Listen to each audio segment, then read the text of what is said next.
Welcome to part 2, and let's continue where I dropped off. As you can see, I tried to do a bit of detail. You can see the rims I did. Maybe if you can look up really close, I also did the shocks inside. And I even tried and do the dashboard, which I think worked out really fine. For the most observant of you, you can also see I shaved off the mirrors, and I also changed the bumpers so the swindle looks more like the Generation 1 type cartoon character. And finally, you've all seen it in the shot before, the gun, which I specially modified. The gun I'm especially proud of. It took me a long time to figure out how to make a good-looking, convincing Generation 1 type arm gun that Swindle had in the cartoon. It is made by partially using the original gun that came with the toy, so it can still fit in the robot's hand and on the car. The rest is made by using parts of big pens, for example for the barrel, and also reusing parts I cut off the bumper for sights. Well, transformation. As you can see, this toy can still fully transform, although I put a bit of paintwork on it. And if you compare it with the original Hound, I think this looks like a pretty convincing Swindle to me. And although he might not look exactly like the Generation 1 cartoon type character, I still think he is a good match for maybe a future classics Swindle version. You can see I painted all the purple bits, and I was even so far as to go and paint his eyes purple like in the cartoon. And I also think the gun works really well in this mode. You can see it's a full-length gun, more looking like a Megatron type style arm gun, better than the small pea shooter he is provided with in the toy.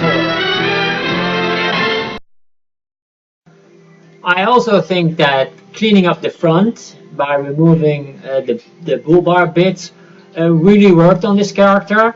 It makes him look more like the Generation 1 character.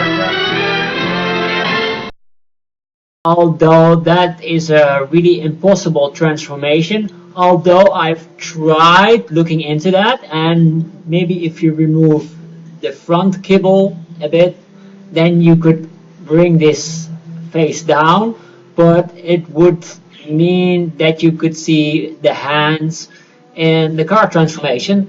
So that's a bit of a pity, but it would be a good thing to think about when maybe remaking this character by changing a few bits, maybe adding some hinges. You could really come close to that Generation type cartoon body, I think.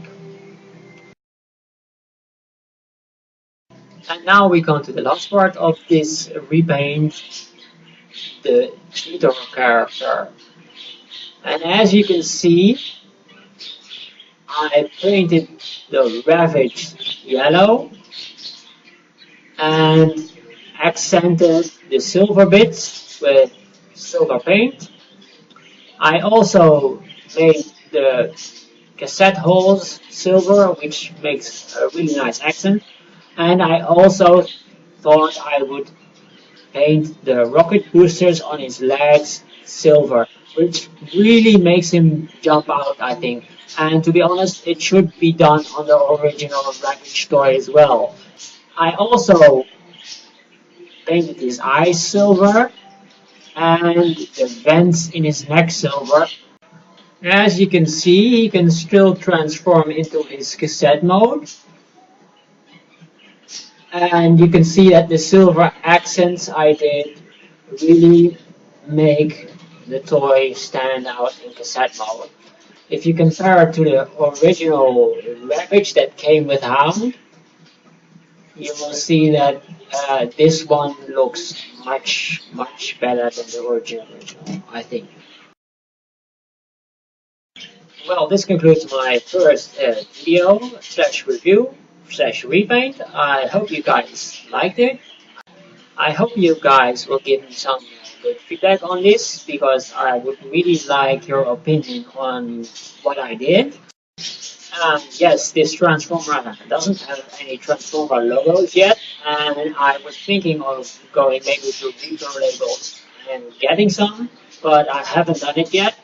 And to conclude, I will put some pictures on the end from when I was building it and from some finished results. So I hope you like them. As a last bit, I want to remember you guys that I didn't do this for anybody else. I did it for myself, just because I wanted a swindle toy.